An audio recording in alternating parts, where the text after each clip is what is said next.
Ya, Saudara, Kejaksaan Negeri Aceh Tamiang melakukan pemusnahan barang bukti narkotika jenis sabu seberat 650 gram dari 28 perkara dan ganja seberat 5.200 gram dari 7 perkara pada Rabu pagi. Selain itu, Kejari Aceh Tamiang juga melakukan pemusnahan barang bukti lainnya seperti 16 unit handphone dan 153 unit barang bukti dari tindak pidana umum lainnya. Kepala Seksi Tindak Pidana Umum Kejari Aceh Tamiang, Mariono, mengatakan pemusnahan barang bukti periode bulan Maret hingga Juni 2023 ini dilakukan setelah memiliki putusan hukum tetap. Mariono mengatakan barang bukti yang dimusnahkan yakni narkotika jenis sabu dengan cara diblender seberat 650 gram dari 28 perkara tindak pidana yang melanggar pasal 112/114 127 dan pasal 132 Undang-Undang Nomor 35 Tahun 2009 tentang narkotika.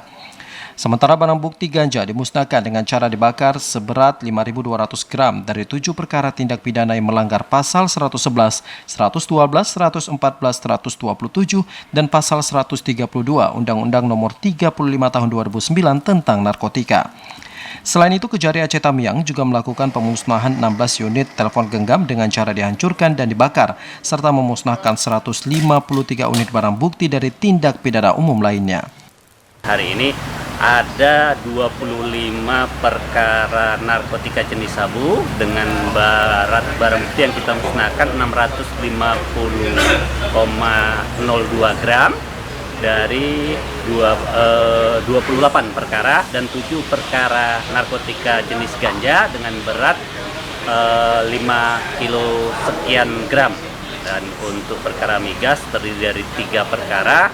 Dan barang buktinya itu untuk dirigen dan tempatnya sudah kita musnahkan, dan untuk barang bukti minyak akan segera kita lelang untuk negara.